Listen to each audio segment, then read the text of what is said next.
आजपासून बारामतीमध्ये पोटनिवडणुकीचा प्रचार सुनेत्रा पवार सुरू करणार आहेत, प्रचाराचा नारा फोडणार आहेत आणि आता आपण ही दृश्य पाहतोय। बारामतीमधल्या कन्हेरी या मंदिरामध्ये सुनेत्रा पवार पोहोचलेल्या आहेत। 60 वर्षांची पवार कुटुंबांची ही परंपरा आहे। त्या तिथल्या मारुती मंदिरामध्ये जाऊन तिथे नारळ ठेवूनच नंतर प्रचाराला शुभारंभ केला जातो। शरद पवारांपासून ते अगदी अजित पवारांपासून आता सुनेत्रा पवार यांनी सुद्धा ही आता परंपरा जपलेली आहे। सुनेत्रा पवार या पोटनिवडणुकीमध्ये आहेत आणि या पोटनिवडणुकीचा प्रचार आता त्या सुरू करणार आहेत। आजपासून या प्रचाराला शुभारंभ करणार आहेत। तर कन्हेरी मंदिरातले आपण हे दृश्य पाहतोय, मोठ्या संख्येनं इथे गर्दी झालेली आहे।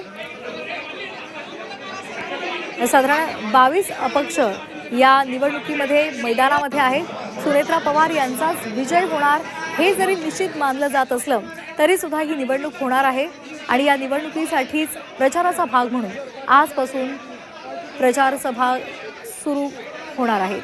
जावेद मुलानी आमचे प्रतिनिधी आपल्यासोबत जोडले गेलेले आहेत। जावेद, आता कन्हेरी मंदिरामध्ये सुनेत्रा पवार पोहोचलेले आहेत, मोठी गर्दी इथे आपल्याला पाहायला मिळते, काय एकूण अपडेट्स आहेत?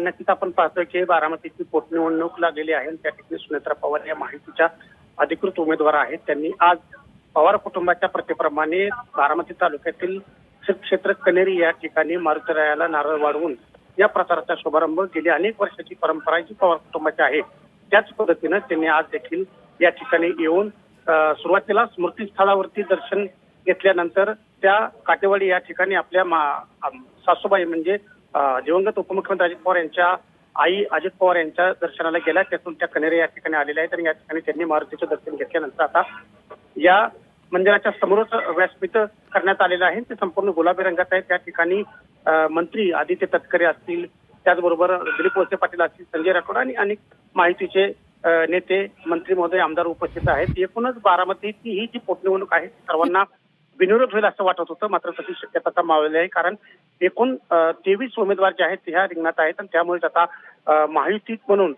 त्या अधिकृत उमेदवार ह्या सुनेत्रा पवार उभ्या राहिलेल्या आहेत आणि त्यांच्या विरोधात अपक्षांनी देखील आता उमेदवारी अर्ज दाखल केला। धन्यवाद जावेद दिलेल्या सविस्तर माहितीसाठी।